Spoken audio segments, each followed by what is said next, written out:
គ្នាជួបជាមួយគ្នាទៀតហើយអញ្ចឹងនៅថ្ងៃនេះគឺខ្ញុំលើកយករឿង Troll Hunter វគ្គបន្តទៀតបាទនិយាយទៅវគ្គនេះគឺទៅវគ្គភាគឲ្យដែរព្រោះមានរឿងផ្នែកកាត់នៅក្នុងរឿងនេះម្ដងទៀតហើយចឹងមកនេះថាពីមួយវគ្គទៅមួយវគ្គហ្នឹងគឺវានឹងមានអ្វីផ្នែកនៅក្នុងរឿងនេះសុទ្ធតែម្ដងដូច្នេះអ្នកទាំងអស់គ្នាប្រកាសចង់ដឹងហើយថានៅក្នុងរឿងនេះហើយវគ្គនេះតើវាមានអ្វីកើតឡើងគួរឲ្យយើងនឹងកត់សម្គាល់យើងភាគថាបានចឹងដើម្បីកុំឲ្យបានឆ្ងាយយើងចូលមកដល់សាច់រឿងរបស់យើងតែម្ដងហើយឥឡូវនេះរឿងរបស់យើងចាប់ផ្ដើមឡើងដំបូងដោយបង្ហាញឲ្យឃើញថា Jim របស់យើងនឹងគាត់កំពុងតែហាត់ប្រាដារបស់គាត់នេះជាមួយនឹងមិត្តភក្តិរបស់គាត់ Toby នោះឯងនិយាយទៅពួកគេនឹងហាត់កាប់ផលិតកាប់កណាត់កាប់កណ្ដាស់អីចឹងទៅហើយមើលទៅពួកគេហាត់ដូចជាសប្បាយចិត្តខ្លាំងណាស់បន្ទាប់មក Jar ក៏បានបង្ហាញខ្លួនហើយ Jar ក៏បាននិយាយថាហាត់ដាវនេះគឺមិនមែនហាត់ដូចជារបស់ក្មេងលេងនោះទេក្នុងនាមយើងគឺជាអ្នក Troll Hunter យើងក៏តែប្រើវាឲ្យមានប្រយោជន៍បន្ទាប់មក Jar ក៏បានស្ម័គ្រចិត្តក្នុងការបង្រៀន Jim របស់យើងនោះឲ្យចេះប្រើប្រាស់ដាវឥឡូវនេះយើងឃើញថាពួកគេនឹងធ្វើការហាត់ដាវជាមួយគ្នាទៅវិញទៅមកដូច្នេះពីមួយថ្ងៃទៅមួយថ្ងៃ Jim របស់យើងចាប់ផ្ដើមកាន់តែខ្លាំងក្លាទៅហើយក្នុងការហាត់នេះផងដែរ Jar ក៏បានប្រាប់ឲ្យ Jim នឹងរៀនការល្បិចផ្សេងៗក្នុងការប្រើប្រាស់ដាវនិងការប្រើប្រាស់សម្ភារបំពាក់របស់ខ្លួននេះដូចហើយ Jim ក៏មានសមត្ថភាពអាចប្រើប្រាស់បានមែនបន្ទាប់ពីនោះយើងក៏បានដឹងថា Blinky នឹងពេលហៅ Jim របស់យើងនឹងឲ្យទៅកាន់សារមន្ទីរដើម្បីធ្វើការត្រួតពិនិត្យតាក់ទងនឹងស្ពាននោះ Jar របស់យើងនឹងសម្រាប់លាក់ខ្លួននៅផ្ទះនេះហើយដូច្នេះឥឡូវនេះយើងឃើញថា Blinky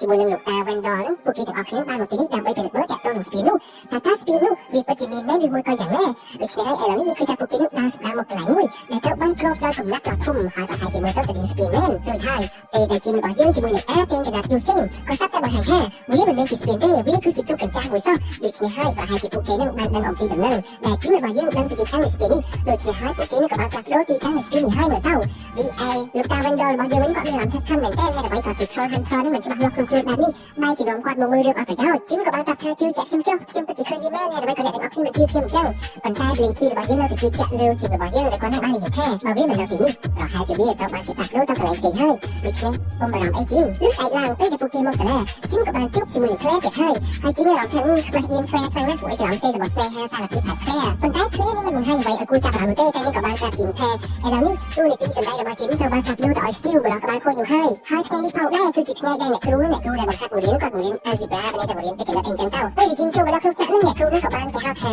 ធ្វើបាប Jim ហើយ Jim ទៅអង្គុយតុមុខគេហើយធ្វើការគម្រាមស្ដីឲ្យ Jim ញឹកញាប់ហើយឲ្យ Jim ដោះស្រាយកណិតមួយដល់ធំធេងតែម្ដងហើយ Jim ដោះស្រាយឲ្យអ្នកគ្រូក៏ថាឲ្យខំប្រឹងឡើងអូនអញ្ចឹងបន្ទាប់ពី Jim មកពីថ្នាក់អ្នកគ្រូនឹងវិញហ្នឹង Claire ក៏បានប្រាប់ថាមិនហើយ Jim តែពេល Jim ក៏បានប្រាប់ថាអ្នកគ្រូធ្វើបាបខ្ញុំខ្លាំងណាស់ Claire អើយមិនដឹងយ៉ាងម៉េចទេហើយខ្ញុំមិនសូវចេះកណិតទៀតបន្ទាប់មក Claire ក៏បាននិយាយថាមិនអីទេអញ្ចឹង Jim ជប់នេះអាចទៅផ្ទះរបស់ខ្ញុំបានពួកខ្ញុំក៏ប្រកែកទៅកណិតដែរខ្ញុំអាចបង្រៀន Jim ឯងឲ្យចេះដូចគ្នាហើយពួកគេទាំងពីរក៏បានមកគេទៅជួបគ្នានៅផ្ទះរបស់ Claire ឥឡូវនេះ Jim កាត់មកដល់ Troll Market វិញយើងឃើញថា Jim នឹងកំពុងតែនិយាយគ្នាជាមួយនឹង Blinky តាក់ទងនឹង Changing ហើយ Changing គឺជាប្រភេទ Troll ប្រែក្លាយនោះឯងបន្ទាប់មក Blinky ក៏បាននិយាយថាយើងមិននិយាយដឹងទេថាតើម្នាក់ណាគឺជា Troll ដែលអាចប្រែក្លាយបាននោះ Troll ដែលអាចប្រែក្លាយបាននោះបានបាត់បង់ខ្លួនពី Troll Market រាប់រយឆ្នាំទៅហើយបន្ទាប់មក Jim ក៏បានសួរថាអញ្ចឹងធ្វើយ៉ាងណាដើម្បីស្វែងរក Troll ដែលអាចប្រែក្លាយនោះបានបន្ទាប់មកក៏បាននិយាយថាមានតែនៅកន្លែង Rock God មួយទេដែលអាចបានដឹងអញ្ចឹងកន្លែង Rock God នោះគឺជាកន្លែងដែលផលិតរបស់ផ្សេងៗតាក់ទងនឹងវេទមន្តតាក់ទងនឹងអីអញ្ចឹងអស្ចារ្យខ្លាំងណាស់ហើយពួកគេក៏បានចូលមកកន្លែងនោះហើយស្នើសុំឲ្យម្ចាស់កន្លែងនោះឲ្យបកគោរបស់មួយដើម្បីថាធ្វើយ៉ាងណាទើបអាចដឹងថាអ្នកណាមួយនោះគឺជា Troll ដែលអាចប្រែក្លាយបានបន្ទាប់មកនិយាយគ្នាមកសំទុះយ៉ាងយូរហើយនោះទើបអាចកន្លែង Rock God នោះបកគោអ្វីមួយយ៉ាងដូចជាលក្ខណៈដូចជើងសេះចឹងអ្នកនរគ្ន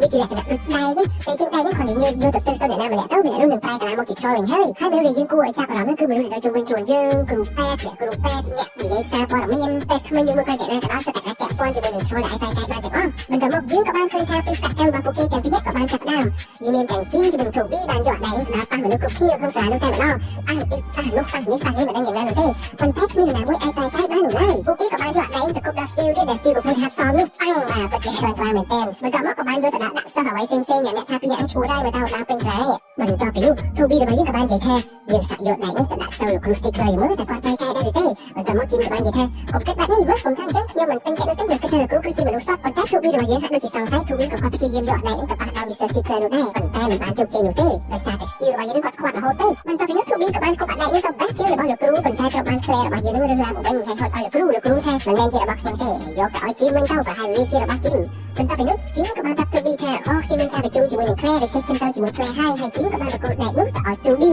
ហើយឥឡូវនេះយើងក៏បានដឹងថា Toby នឹងបានមកពេទ្យក្មេងជាមួយនឹងដៃនោះ Toby នឹងខំយកដៃនេះទៅដាក់ទៅមុខលោកគ្រូពេទ្យក្មេងនឹងបំណងដាក់បានទៅហើយសត្វតែអ្នកគ្រូពេទ្យមួយផ្សេងទៀតនឹងបានយកកណ្ដាលនោះយកមកកាន់ដៃនឹងចេញហើយប្រាប់ថាមិនគួរយកដៃនេះចូលមកនោះទេវាមានមេរោគខ្លាំងណាស់បន្ទាប់មកអ្នកគ្រូក៏បានយកដៃនោះចេញទៅរីឯ Jim របស់យើងពេលដែលមកដល់ផ្ទះរបស់ Claire នឹងក៏បានជួបជាមួយនឹងបងប្អូនរបស់ Claire មួយទៅពិតជាគួរឲ្យស្រឡាញ់ខ្លាំងមែនទែនបន្ទាប់ពីនោះ Claire ជាមួយនឹង Jim របស់យើងក៏បានស្និទ្ធស្នាលគ្នាសន្ទនាគ្នាពីនេះពីនោះអញ្ចឹងទៅហើយគូសាយតែពីរនាក់កាត់មកដល់ Toby របស់យើងវិញពេលដែលលោកគ្រូពេទ្យក្មេងនោះចេញពីកន្លែងធ្វើនោះយើងក៏បានដឹងថាអ្នកគ្រូពេទ្យដែលជាជំនួយការនោះហាក់ដូចជាមើលទៅគួរឲ្យសង្ស័យខ្លាំងមែនទែនបន្ទាប់មក Toby ក៏បាននិយាយថា ហើយមកខ្ញុំរើខ្លួនអត់រួចចឹងអ្នកគ្រូបន្តមកអ្នកគ្រូក៏បានចាក់ទឹកមុខហើយគាត់និយាយថាចេះយើងបានចាក់តាមឯងស្ពឹកដូច្នេះឯងនឹងមិនអាចរត់ទៅណារួចនោះទេ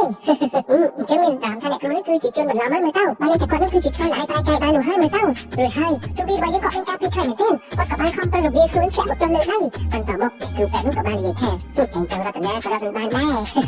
បន្តមកឥឡូវយើងកាត់មកដល់ជីវិញជីកំពុងតែធ្វើការពិភាក្សាគ្នាជាមួយនឹងហើយឃ្លែនេះក៏បានលើកយករឿងតាក់ទងសម្បត្តិរបស់ជីមដែលនាងបាននិយាយថាបើសិនជាជីមឯងមានរឿងអីតាក់ទងនឹង Monster អាចនិយាយជាមួយខ្ញុំបានព្រោះក្នុងសម្បត្តិនេះគឺសរសេរតាក់ទងនឹង Monster ហើយតែមកជីមក៏បាននិយាយថាមិនអីទេខ្ញុំគ្រាន់តែជាលក្ខណៈប្រៀបធៀបហើយខ្ញុំកំពុងតែស្វែងរកសារជាតែប៉ុណ្ណោះបន្តមកឃ្លែនេះក៏បាននិយាយថាអញ្ចឹងបើសិនជាចង់និយាយរឿងអីតាក់ទងនឹង Monster អាចទៅរកខ្ញុំបានណាជីមហើយពួកគេតែពេលហ្នឹងហាក់ដូចជាលក្ខណៈមានស្នេហាចាប់អារម្មណ៍ទៅវិញទៅមកហើយមើលទៅហើយឯ 2B របស់យើងវិញបាទយើងឡើយ 2B ខ្លាំងមែនតើ 2B នឹងរើខ្លួនក៏មិនរួចដែរហើយបិសាចខ្សោយស្អីគេហ្នឹងបាទយកអាស្អីគេស្វាហ្នឹងចង់មកស្វាលើខ្លួននាងកាយរបស់ 2B យើងអីចឹងទៅហើយ 2B នឹងខំសង្យកដៃដើម្បីលើទូរស័ព្ទទេទៅកាន់ជីមកជីនឹងមកជួយហើយអ្នកគ្រូពេទ្យបិសាចស្អីហ្នឹងគាត់ក៏បានសួរថាតើនរណាគេខ្លះដែលនឹងតាក់ទងនឹងស្ពាននោះបាទយើងមកអញ្ចឹងពេលនេះអ្នកគ្រូបិសាចហ្នឹងបំដងនឹងធ្វើទរណកម្មលើ 2B របស់យើងគាត់សាប់តែ Blinky ជាមួយនឹងអានោះបានបង្ហាញខ្លួនជួយទាន់ប៉ុន្តែអានោះគាត់ចុះមករួចនោះទេបានតែ Blinky នឹងចុះមកអញ្ចឹងអ្នកគ្រូពេទ្យហ្នឹងក៏បាននាំភាពដេញតាប់ចាក់ពេញនោះទាំងអស់តែម្ដងបន្ទាប់ពីនោះ Blinky បានធ្វើឲ្យអ្នកគ្រូពេទ្យបិសាចនោះដួលទៅលើដៃពេលតែដួលចិត្តឲ្យកន្លែងអាមហាកាន់ទៅប្រែកាយនោះអានោះថាយើងឈ្មោះថា Giggle បន្ទាប់មកអ្នកគ្រូនេះគាត់មានតែចាប់ក្បត់គាត់ចាប់ដៃទៅធ្វើឲ្យគាត់នឹងប្រែក្លាមកជាបិសាចខ្សោយបាទ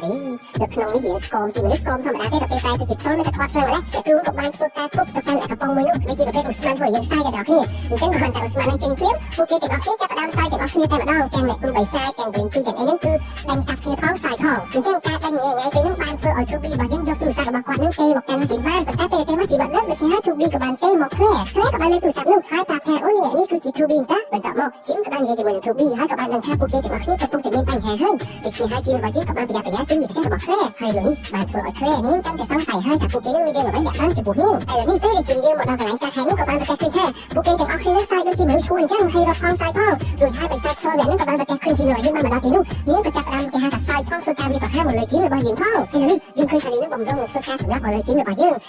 ក៏គាត់បានប្រើដាវរបស់គាត់បាទប្រើដាវរបស់គាត់ម្ខាងទៀតដៃម្ខាងទៀតនោះបានចាក់សម្រាប់នាងនៅទីនោះទៅរួចហើយនាងក៏បានបញ្ចេញពន្លឺយ៉ាងអស្ចារ្យតែម្ដងហើយក៏ចាប់ផ្ដើមផ្ទុះយ៉ាងពេលដែលផ្ទុះរួចពួកគេទាំងអស់គ្នាបានប្រឡាក់ថេះថងជាប់មុខពេញនោះទាំងអស់តែម្ដងអញ្ចឹងបន្ទាប់ពីចាប់រឿងកាត់ហែនោះហើយជីមក៏បានសួរថាចុះម៉ែអ្វីបានជា Blinky ជាមួយនឹងអានឹងបានដឹងថា 2B នៅទីនេះពួកគេទាំងពីរក៏បាននិយាយថាខ្ញុំដឹងថាប្រកាសជាមានរឿងកាត់ឡើងពីព្រោះអី Blinky កាន់តែដៃនឹងតាមខ្លួននោះបើមិនសិនជាមានស្រែកាយណាមួយអាចឃើញនោះវានឹងធ្វើបប្រតិបត្តិការគេនោះឃើញម្នាក់នេះពេលដែលឃើញ 2B របស់យើងកាន់ដៃនោះគាត់ក៏ចាប់ផ្ដើមធ្វើបប្រតិបត្តិការគំរាមយកតែម្ដងដូច្នេះហើយបានជាពួកខ្ញុំតាមការពីដោយយូរយ៉ាប់បែបនេះបន្ទាប់ពីនោះយើងកាត់មកដល់ Stickler ជាមួយនឹង Hula វិញពួកគេនោះបានដឹងព្រលឹងថាអ្នកគ្រូពេទ្យដែលបានបន្លំខ្លួននោះបានបាត់បង់ជីវិតទៅហើយបន្ទាប់មកពួកគេនោះក៏បានឃើញថាមានដុំថ្មមួយទៀតនោះចេញពីកន្លែងសម្រាប់ឆ្លងទីតាំងរបស់គ្នាហើយក៏បានដឹងថានឹងមានអ្នកបន្លំខ្លួនម្នាក់ទៀតចូលរួមក្នុងដំណើរបប្រតិបត្តិការរបស់ពួកគេនេះចាំមើលថាតើអ្នកបន្លំខ្លួនម្នាក់នោះគឺជាអ្នកណាដូច្នេះមានតែចាំតាមដានទាំងអស់គ្នាទេអ្នកទាំងអស់គ្នាអើយឥឡូវនេះវគ្គនេះគឺចាប់តាំងតែប៉ុណ្ណេះអញ្ចឹងនៅវគ្គក្រោយអ្នកទាំងអស់គ្នានឹងដឹងហើយថានរណាគេគឺជាអ្នកបន្លំខ្លួនបន្តអញ្ចឹងបើចង់ដឹងថាវាយ៉ាងម៉េចនោះមានតែតាមដានជាមួយខ្ញុំនៅវគ្គក្រោយទាំងអស់គ្នាអរគុណចំពោះការទស្សនារបស់អ្នកទាំងអស់គ្នាពីដើមដល់ចប់កុំភ្លេចចុច Subscribe ដាក់កណ្ដឹងម្នាក់មួយផងដើម្បីទទួលបានវីដេអូថ្មីៗបន្តទៀតអញ្ចឹងខ្ញុំរកសូមអរគុណសូមជម្រាបលា